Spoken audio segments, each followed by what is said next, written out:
I may or may not be the most equipped person to talk about this, but from human to human, I feel like this is a good conversation to have. So, I want to talk about in this video, I want to talk about the way that we fantasize and romanticize relationships. And I want to talk about the fact that I want to get just straight into it. I want to talk about the fact that in relationships, and the people that we want, like your favorite, your crush, the person that you really want to be with right now, or it could be a celebrity or influencer, you have to take them off the pedestal because you don't know their issues. Social media is only showing us the best parts of them. And even sometimes if you do meet them, you are around them, they're only showing you the best parts of them. But we have to take other humans off this pedestal of fixing our lives and making us happy and being our other half, which I think is stupid. We have to take them off of that because they're just another human on this earth that's figuring it out just like us. And relationships are meant to add onto your life. They're meant to be the seasoning to your life, the sprinkling. And for me, I've just been hoping that if I am with the right person, that my unexciting life, is the way I think, my unexciting life will become exciting and passionate again. And there's been moments where it has been like that, but how does it always end? How does it always end? You know how it always ends. Whether you date somebody or it's a situationship, friends with benefits, or complicated, how does it always end? Exactly. So we have to, when it keeps like failing and these relationships aren't working and these, even the relationships we make up in our minds aren't working, we need to ask ourselves why. And what I'm starting to understand is that I'm so focused on the potential of what this could be. I'm not focused on the reality of what it is. Maybe me and this person are not compatible, because there's a difference between compatibility and actual like attraction. Attraction is where I think you're good looking, you smell good, you talk very well, we have similar interests, and I like you. I like you a lot, and I don't know why, but I really like you. And that's a situation I was just in for about 6 months. It's like, okay, I like you, but when it came down to actually talking and actually being around them and like getting to know them a bit more, I realized that the compatibility is off. Like, we're not aligning, you know?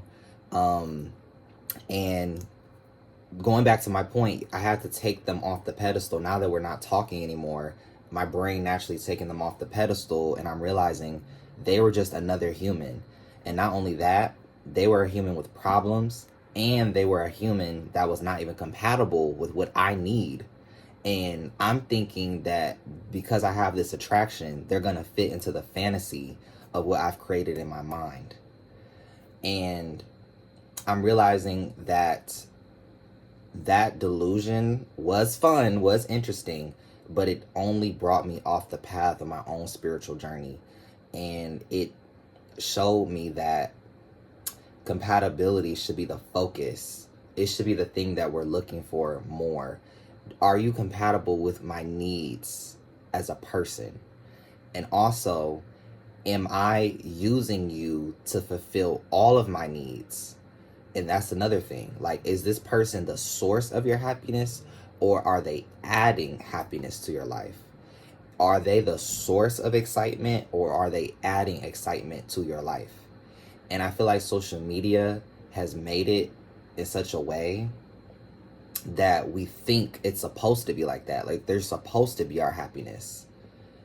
And that's not okay. But what is okay is having a healthy desire for a romance or a specific person, but understanding that they are not the source of our excitement or happiness or joy, and they are potentially a distraction from what's really needed in our lives. Sometimes, for some people, the person or the thing that you want is just a distraction from the stuff that you need. You're using this as a distraction from the suffering that you're experiencing. And the suffering that you're experiencing may or may not be your fault. It may be because you're not putting enough attention on your academics or on work or on your hobbies and the projects you want to work on, you're not putting enough attention on them, and you're putting more attention on another person to kind of scoop in and give you everything. And you know what? I think living a sprinkle lifestyle too, like Shira talks about, is pretty cool, but that's not the reality for every single person. And if you want something that's not really just based off them taking care of you, but you want a relationship that's more so mutual and like real to some degree, you have to follow the process of taking care of yourself. And you have to understand that the other people are not perfect and they can't give you everything. I hope that makes sense. And I've heard it a lot from different friends and people that I know, that their problem is like, oh, I just don't want to be alone. I don't want to be alone.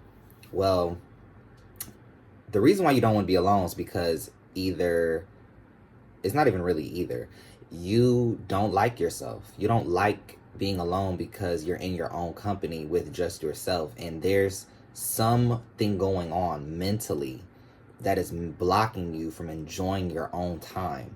If you can't sometimes just be alone and just read a good book or work on your hobbies and just fall in love with life, then there's something wrong. So you have to be able to fall in love with life as it is right now. And then when someone else comes, they're sharing in the love that you have for life, and then you share some of that love with them. So it's like a two-step process of loving life as well as loving yourself simultaneously. So like you're loving yourself and life as it is right now, and then the other person comes in and you're able to share in that like pot, in that like almost like a pot of love, like it's like a soup, like you're all able to just be within that. The dangers of not loving life on your own and not learning how to be alone within your own company, the danger of that is that you're going to attract a narcissist. You're going to attract somebody abusive. You're going to attract somebody that's eventually going to mistreat you, because you're going to develop that anxious attachment with them where you can't let them go. And if you can't let them go, the universe, everything is going to conspire against you to stress you out and make life worse. Everything. When you're not in alignment with somebody, the universe, everything is going to come out of left field and smack you in the face to wake you up to the fact that you have to let go and you have to learn how to be secure. The universe is not going to help you maintain a good relationship with somebody if you're needy and you need them all the time. And you need them for all the source of your joy. You'll be humbled.